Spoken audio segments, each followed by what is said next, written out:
Mr. Netanyahu and Mr. Gallant each bear criminal responsibility as civilian superiors for the war crime of intentionally directing an attack against the civilian population।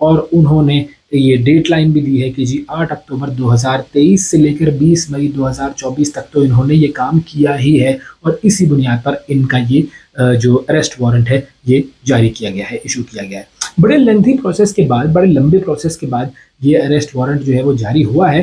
اب کیونکہ مئی میں یہ مانگا گیا تھا، مئی کے مہینے میں بات ہوئی تھی آئی سی سی میں، اور کافی سارے لیگل چیلنجز بھی تھے اسرائیل کی طرف سے۔ اسرائیل چونکہ آئی سی سی کا سگنیٹری نہیں ہے، 124 ممالک ہیں جو کہ آئی سی سی کے سگنیٹری ہیں، اور آئی سی سی چونکہ جو ہے وہ سگنیٹری نہیں ہے تو آئی سی سی کہتا ہے اسرائیل جو ہے چونکہ وہ سگنیٹری نہیں ہے آئی سی سی کا، تو اسرائیل کہتا ہے کہ ہم تو جی اس کو مانتے ہی نہیں ہیں، اور آئی سی سی جو ہے وہ اینٹی سیمیٹزم کا مظاہرہ کر رہا ہے، جو کہ ہمیشہ سے اسرائیلیوں کا ہتھیار رہا ہے کہ وہ ہمیشہ یہ کہتے ہیں کہ جی ہمارے خلاف کوئی بھی بات ہوگی تو ہم کہیں گے کہ جی یہ اینٹی سیمیٹزم ہو رہا ہے۔ اچھا، اب ایک اور چیز، کچھ ممالک ہیں جو کہ ابھی تک آئی سی سی کے سگنیٹری نہیں ہیں، ایک اسرائیل تو ہے لیکن انڈیا نے بھی سائن نہیں کیا آئی سی سی میں، چائنا بھی جو ہے وہ آئی سی سی کا ممبر نہیں ہے، امریکہ بھی آئی سی سی کا ممبر نہیں ہے۔ تو بڑے بڑے ممالک جو کہ بدماشیاں کر رہے ہوتے ہیں نا، وہ اتنے بڑے بڑے ادارے بنا تو دیتے ہیں اور وہ کہتے ہیں کہ جی ان تمام اداروں کو دنیا میں امن کے لیے کام کرنا چاہیے، لیکن خود وہ لوگ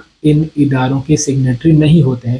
اب آپ دیکھ لیجیے یونائٹڈ نیشنز کی بھی جو سلامتی کونسل ہے اس کے اندر غزہ میں جنگ بندی کی قرارداد ہمیشہ یہی ہوتا ہے کہ امریکہ اسے ویٹو کر دیتا ہے، تو سارا ایبسولوٹ پاور جو ہے وہ امریکہ نے اپنے پاس رکھا ہوا ہے۔ اچھا، اب ہوگا کیا؟ یہ جو اریسٹ وارنٹ ہے اس کا مطلب کیا ہے؟ اس کا مطلب یہ ہے کہ یہ جو 124 ممالک ہیں جو کہ آئی سی سی کے سگنیٹری ہیں اور آئی سی سی کو مانتے ہیں، ان 124 ممالک میں سے کہیں پر بھی اگر نیتن یاہو جاتا ہے، یا جو اس کا جو فارمر جو ڈیفنس منسٹر ہے وہ جاتا ہے، تو ان کو گرفتار کر لیا جائے گا۔ اور اس حوالے سے نیدرلینڈ نے یہ اعلان کر دیا ہے کہ جی بالکل اگر ہمارے پاس یہ آتے ہیں لوگ ہم انہیں گرفتار کر لیں گے۔ یو کے بھی اس میں ہے ویسے سگنیٹری، کینیڈا بھی سگنیٹری ہے۔ تو اب یہ وہ ممالک جو کہ سپورٹ کرتے رہے اسرائیل کو وہ کیا کریں گے؟ کیونکہ کیئر سٹارمر جو ہے جو کہ یو کے کا پرائم منسٹر ہے وہ تو کھلم کھلا سپورٹ کرتا رہا ہے اسرائیل کی، اور اب جب کہ وہ سگنیٹری بھی ہے آئی سی سی کا تو وہ آئی سی سی کی بات کو مانے گا یا پھر اپنی جو سپورٹ ہے اسرائیل کے لیے اور نیتن یاہو کے لیے وہ جاری رکھے گا؟ یہ ایک بڑی انٹرسٹنگ بات ہے۔ اچھا، اب یو ایس اے جو ہے وہ چونکہ میں نے آپ کو بتایا تھا کہ وہ سگنیٹری نہیں ہے آئی سی سی کا، تو نیتن یاہو وہاں جا سکتا ہے، وہاں پر اس کو کوئی پرابلم نہیں ہوگی، کیونکہ یو ایس اے نے تو کہا بھی ہے کہ جی آئی سی سی کی جو یہ جورسڈکشن نہیں ہے اور اس نے غلط یہ اریسٹ وارنٹ جاری کیے ہے، اور جو نئی حکومت، جو آنے والی حکومت ہے یو ایس اے کی، جو ڈونلڈ ٹرمپ کی حکومت ہے، انہوں نے بھی یہ کہا کہ انہوں نے وارننگ دی تھی، بلکہ آئی سی سی کو وارننگ دی کہ اگر آپ اس چیز میں آگے بڑھیں گے تو پھر آپ کے لیے صحیح نہیں ہوگا۔ اور یو ایس اے نے کھل کر یہ کہہ دیا ہے کہ جی ہم تو اریسٹ نہیں کریں گے نیتن یاہو کو، کیونکہ ہم آئی سی سی کو نہیں مانتے ہیں۔ لیکن یو ایس اے میں ایک جگہ ہے مشیگن، بیسکلی وہاں کا ایک شخص ہے جس نے ایک بڑا اہم اعلان کیا ہے، عبداللہ حمود اس شخص کا نام ہے، اور عبداللہ حمود جو ہے وہ میئر ہے ڈیٹرائٹ سبرب کا، جو کہ ڈیربون میں ہے مشیگن میں۔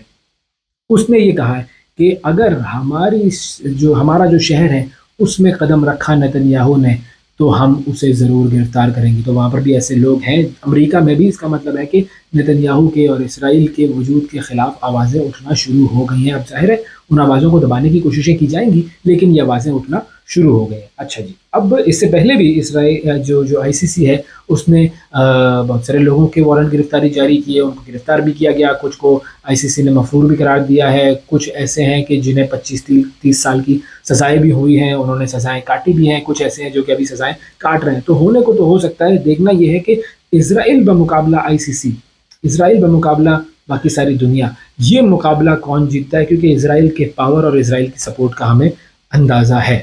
تو یہ تو ہو گئی جی انٹرنیشنل دنیا کی خبر۔ اب آ جاتے ہیں ذرا پاکستان کی خبر۔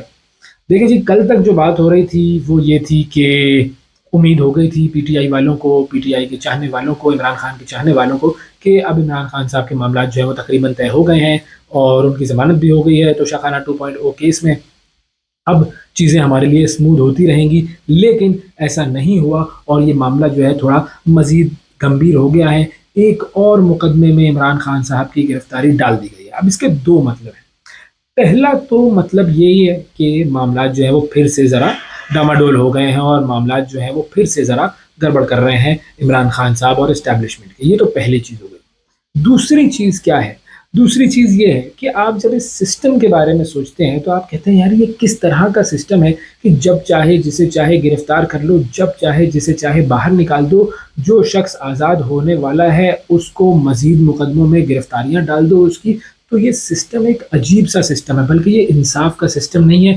اس کو بہت سارے لوگ ظلم کا سسٹم کہتے ہیں. اس سسٹم کو انصاف کے منہ پر تماچا کہنا چاہیے کہ یہ کیا ہے. یہ صرف اور صرف ایک قلم کا کھیل ہے اور پاور کی گیم ہے کہ جب چاہا جسے اندر کر دیا، جب چاہا جسے باہر کر دیا، کسی بھی قسم کا کوئی بھی بہانہ کر کے. یہ ایک عجیب سی بات ہے. بہرحال آپشن نمبر 1 پر بات کرتے ہیں کہ معاملات خراب ہو گئے ہیں کیا واقعی، اور یہ معاملات جو ہیں وہ اب کس طریقے سے صحیح ہوں گے. خان صاحب کا جو تازہ ترین بیان سامنے آیا ہے اس میں انہوں نے کہا ہے جی کہ مجھے یہ آفر کی گئی ہے کہ آپ احتجاج ملتوی کر دیں تو پھر ہم بیٹھ کر بات کر لیں گے آپ سے.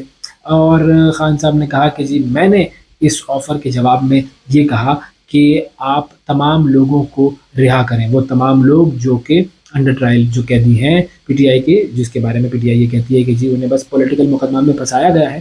تو آپ ان سب کو بشمول عمران خان صاحب کے، عمران خان صاحب نے یہ کہا کہ تمام جو لوگ ہیں انڈر ٹرائل ان کو اور مجھے رہا کیا جائے.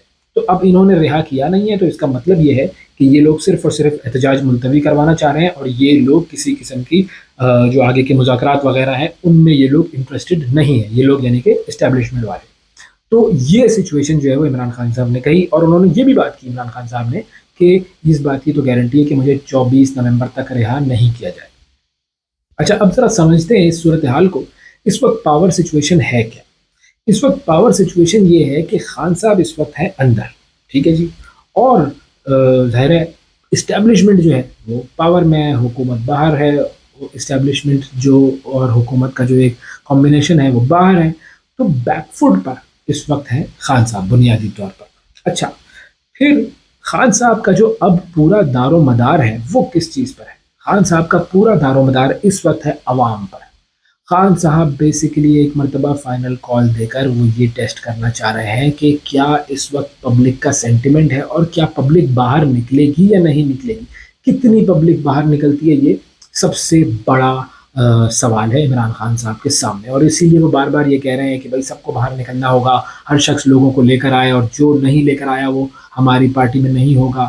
کیونکہ ان کے سامنے جو اسٹریٹجی ہے وہ صرف اور صرف یہی ہے کہ میں جب زیادہ لوگوں کو نکالوں گا تو اسٹیبلشمنٹ کو نظر آئے گا کہ اس شخص کے پاس ابھی بھی پاور ہے. ایک پاور وہ تھی جو کہ 8 فروری کو لوگوں نے ووٹ ڈال کر دکھا دی، لیکن ووٹ کے ساتھ تو جو کچھ ہوا اس کو ہم سائڈ پر رکھتے ہیں. اب ہمیں یہ دکھانا ہے کہ اسٹیبلشمنٹ کو ہمیں یہ دکھانا ہے کہ ہمارے ساتھ ابھی بھی لوگ موجود ہیں، اور لوگ جو ہیں وہ بنیادی طور پر باہر نکل کر عمران خان کی سپورٹ کرنے کو تیار ہیں. تو اب عمران خان کا جو پورا دار و مدار ہے وہ تو اس چیز پر ہے. اچھا ابھی میں منصور علی خان صاحب کا ویلاگ سن رہا تھا، اور بھی کچھ ویلاگ تھے، لیکن منصور علی خان صاحب چونکہ بہت ہی رسپیکٹیبل جرنلسٹ ہیں اور کافی جو ہے وہ زبردست ان کا ویلاگ بھی ہوتا ہے. تو اس میں انہوں نے کہا کہ جی وہ کچھ بات اس طرح کر رہے تھے کہ جی خان صاحب کو تو سب کہتے تھے کہ جی دیکھیں آپ کو دروازے بند نہیں کرنے چاہیے، آپ کو بات چیت کرنی چاہیے، بات چیت کی ٹیبل پر آنا چاہیے اور انگیج کریں انگیج کریں. یہ بیسکلی بات انہوں نے کی کہ جی انگیج کرنا ہمیشہ سیاست میں ہوتا ہے، اور خان صاحب جو ہے وہ ہمیشہ اس طرح کی بات کرتے ہیں کہ جی ڈو اور ڈائی ہو جائے گا وغیرہ وغیرہ. تو ویسے بھی یہ اوپر اوپر کی باتیں ہوتی ہیں، پیچھے سے وہ انگیج کرنے کی کوششیں کر رہے ہوتے ہیں، لیکن ان کو اس طرح کی باتیں نہیں کرنی چاہیے اس موقع پر بھی، اور انہیں انگیج کرنا چاہیے.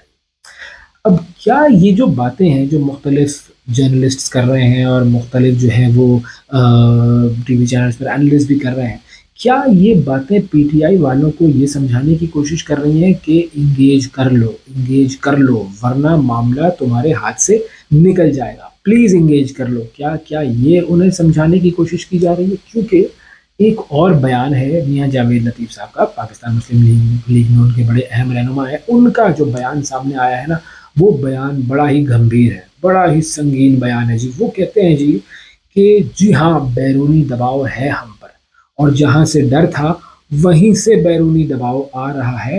اور ظاہر ہے اب ہم سب جانتے ہیں کہ ڈر کہاں کا تھا، جس کے بارے میں بار بار بات ہو رہی تھی کہ امریکہ جو ہے وہاں پر ٹرمپ آ جائے گا اور وہ پھر جو ہے وہ عمران خان کو رہا کرنے کے لیے بات کریں گے وغیرہ وغیرہ. اچھا دوسری چیز، ایک تو انہوں نے میاں جاوید لطیف صاحب نے یہ پول کھول دیا کہ جی باہر سے پریشر تو ہے عمران خان صاحب کو رہا کرنے کا. دوسری چیز، یو کے گورنمنٹ کی نائب وزیر ریپرزینٹیٹو نائب وزیر خارجہ وہ پاکستان ان کی تشریف آوری ہوئی، اور وہ بڑے اہم لوگوں سے ان کی ملاقاتیں ہوئیں۔ برطانیہ کے جو 20 ایم پیز تھے انہوں نے بھی اپنی گورنمنٹ کو خط لکھا، انہوں نے بھی کہا کہ جی عمران خان صاحب جو ہے اس کے بارے میں ہمیں کچھ کرنا چاہیے اور یہاں پر معاملہ جو ہے وہ صحیح نہیں لگ رہا، اور ان کی گورنمنٹ نے انہیں یقین دلایا ہے کہ آپ مان لیجئے عمران خان کا ملٹری ٹرائل پاکستان میں نہیں ہوگا۔ تو یہ دیکھ لیجئے، یعنی کہ یہ جو عمران خان صاحب اور جو پی ٹی آئی کے جو لوگ جو کہ بیرون ملک رہتے ہیں، اس سے ثابت یہ ہوتا ہے کہ انہوں نے جو لابینگ کی ہے وہ کامیاب لابینگ ہوئی ہے، امریکہ میں بھی اور برطانیہ میں بھی، دونوں جگہ پر، چونکہ ان کے ایم پیز نے اور ان کے سیاستدانوں نے خط بھی لکھا ہے حکومت کو، اور دونوں جگہ سے پریشر بھی آ رہا ہے۔ تو اب یہ حکومت اور اسٹیبلشمنٹ کیا یہ پریشر برداشت کر پائیں گے یا نہیں، یہ سب سے بڑا سوال ہے۔ کیونکہ حکومت ایک کام کر رہی ہے اس وقت، حکومت کیا کر رہی ہے جی، پنڈی میں، اٹک میں، لاہور میں، ان تینوں جگہوں پر رینجرز آ گئی ہے، مکمل طور پر کنٹرول جو ہے وہ رینجرز سنبھالیں گے، اور غیر معینہ مدت تک جو ہے وہ یہ رینجرز وہاں پر آ گئے ہیں۔ اچھا، اسلام آباد میں اب ہونا کیا ہے، کیونکہ ظاہر ہے لوگ پہنچنا شروع ہو جائیں گے، یہ سارا معاملہ ہوگا 24 تاریخ کی پریپریشن کے حوالے سے۔ اسلام آباد میں نیٹ بند ہوگا، اسلام آباد میں پڈا ہوگا، اسلام آباد میں لڑائی ہوگی، اسلام آباد میں ڈنڈے چلیں گے، فل ہنگامہ خیزی ہوگی، اور یہ ظاہر ہے ایک امپریشن ساری دنیا میں جائے گا کہ دیکھو معاملات یہاں پر خراب ہیں۔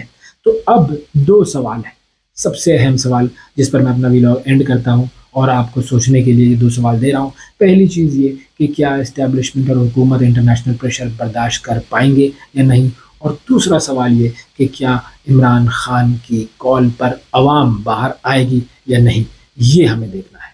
اللہ حافظ۔